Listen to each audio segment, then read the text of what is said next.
Hello, I'm Glyn from Trade Classics, and today I'm here with a 2006 Aston Martin DB9 Volante, and I'm here with the owner Philip.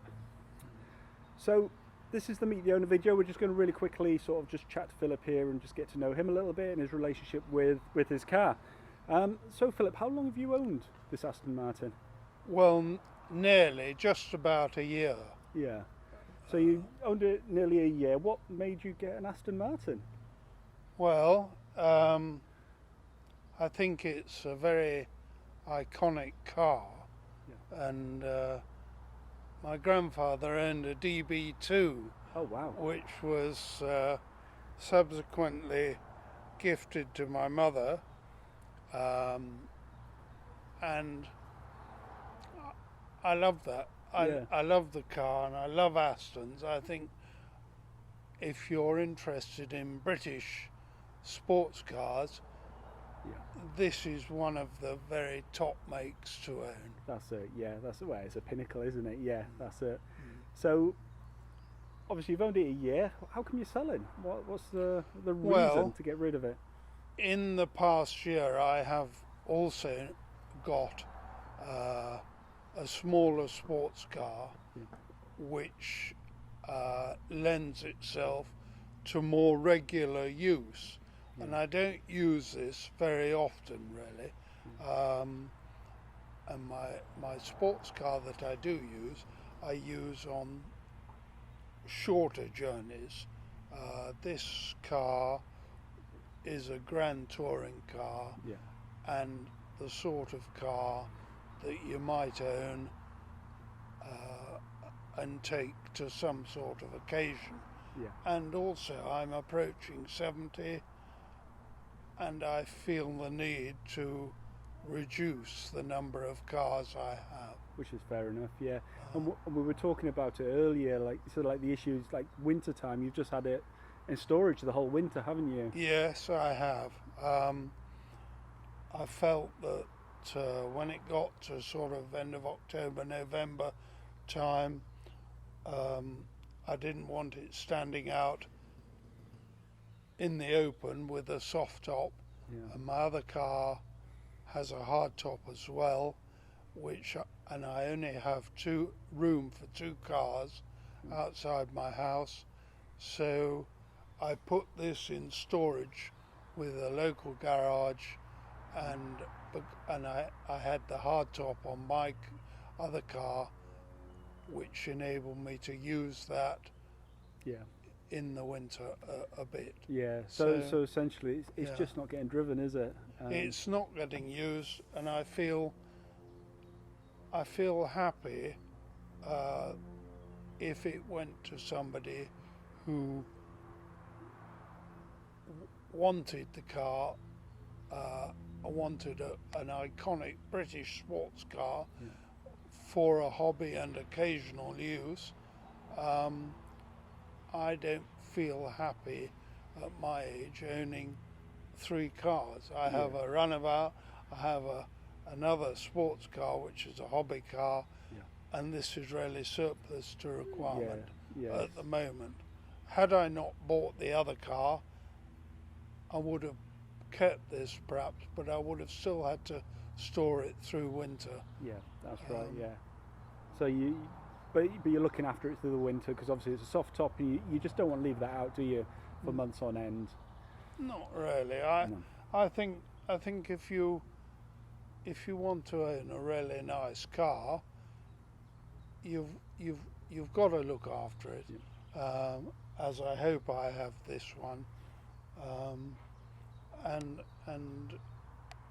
you've got to store a car like this probably in a garage when the winter comes. When the winter comes, yeah. So with the car, so obviously we've got, obviously in the sale you've got the car. What else comes with the car? So paperwork-wise, documents. Well, it's got its owner's handbook. Yes. With a number of service stamps, nearly full service stamps. Yep. It's got a cover which comes with the car. Yep. It would keep some weather off, but It's more for Probably, indoor. It's just to keep the yes, dust off when you got it yes. indoors, isn't it? More an indoor cover, really. Yeah, that's it. And there's not a lot of paperwork to do with the car, Yeah. not a lot of past receipts. Yeah. I have just had it serviced, and I think I've got the receipt. But all the work that it's had on it is detailed in the owner's handbook. Yeah. With the service stamp. With all the service history, yeah, that's right. Yeah, and then inside the boot, I saw it's obviously got the emergency repair kit for the tyre, one of the tyre fillers. Yes. Yes. It has got an umbrella in the holder, but the umbrella's yours, isn't it? It is, but it kind of shows that Yeah. that the umbrella holder actually works and Yeah. what you can fit into it. And yeah, it comes with just the one key, isn't it? One key and fob. one key and fob. Yeah. Yes. Because that's I'm all. afraid. So you're saying that's all you received. That's all I got with it.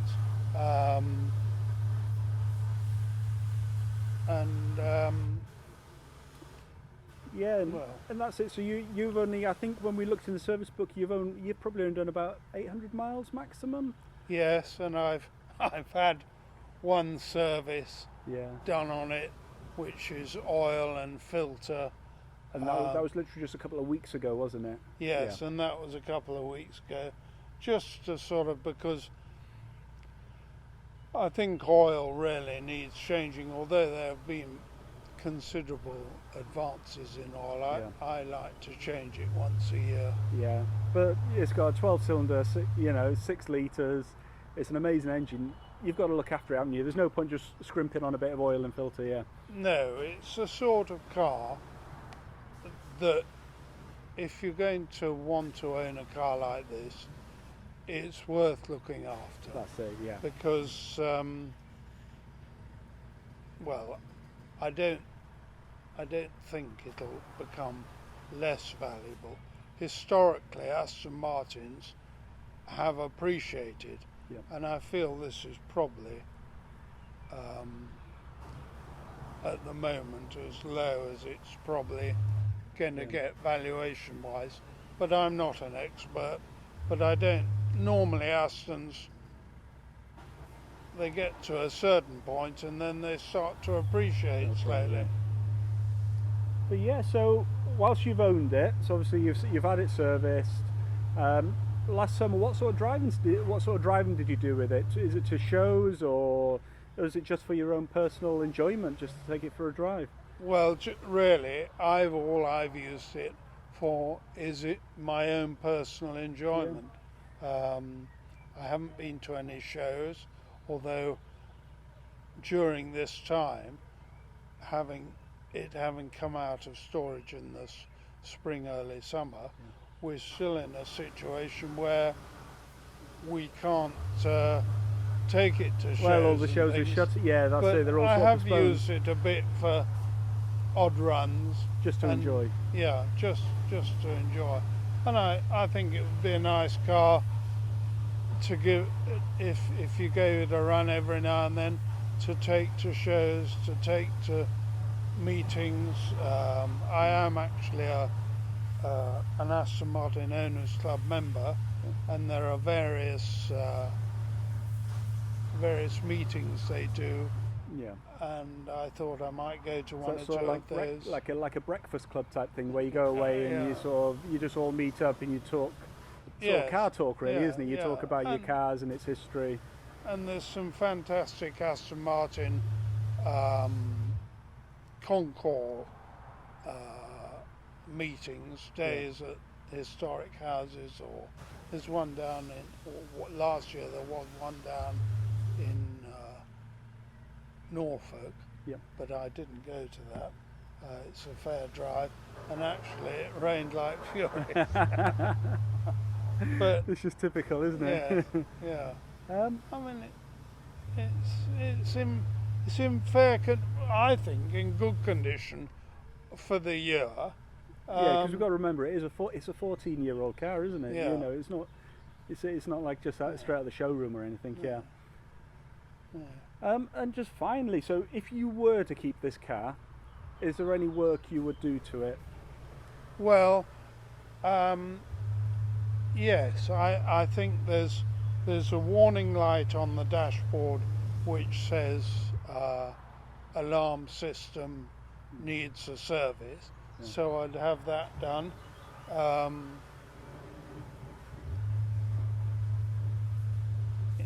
It's just received a lubrication. Yeah, I think we saw that message when we did the cold start video earlier. Yeah. Obviously I bought it around here, and I think we saw that one there. Yeah. Yeah, it's just a little orange triangle, isn't it? And then the petrol filler lid on the bodywork. Yeah. The switch beside the seat, I think. Yeah, there's one down there. Yeah, that's right. Yeah. Doesn't actually work. Okay. But by opening the boot, there's a little toggle that releases it. To release it, and in some respects, that's perhaps a bit of a safety thing. Yeah. But no, I'd probably have that done. But with that, I mean, I've had to play around with all the seats and that. All I mean, all the electrics in there, they're all working, aren't they? Yeah, which is great. And I might just have the the car management, where they if you took it to an Aston dealership or a specialist who had the equipment to, they sort of plug a car in nowadays, and I would probably have that done and just have it checked. So like a specialist health check. Yeah. Just to make sure everything's 100%. Yeah. Just to make sure it's but I'm really I would hope. So I had it looked at by as I said, this person who did a lubrication service on it, and I said to him, just look it over, and he looked over it and he said it was a sound car.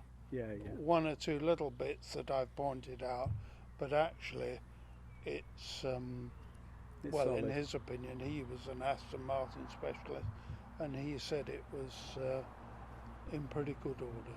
Brilliant. So hopefully this little conversation we've just had, the guys watching the video, hopefully they now know exactly what you're like, and they know more about the car from you talking about it, and also from all the pictures and the videos I've taken of the car. So hopefully they can now make a really good sort of informed decision whether this is the car for them or not. So hopefully they'll put a bid in, or they'll put an offer in, and this car will go to a nice new happy home. Well, I hope. And hopefully it won't just get tucked up away in a lockup. So no, I hope that somebody comes along and has enjoyment and use out of it. Definitely, which it's not really getting at the moment. At the moment, yeah. Okay then. Well, I'd like to say thank you for hosting me today. Obviously the guys at the garage here that put it in storage for you, they've been brilliant. They've made me a cup of coffee. They're nice people, and they haven't been able to do enough. You know, they've always wanted to help me out, and the guys sort of stopped doing a bit of work so we could do this video as well. So we've got to say thank you to them. And that wraps up this video. So thank you very much, and good luck with your sale.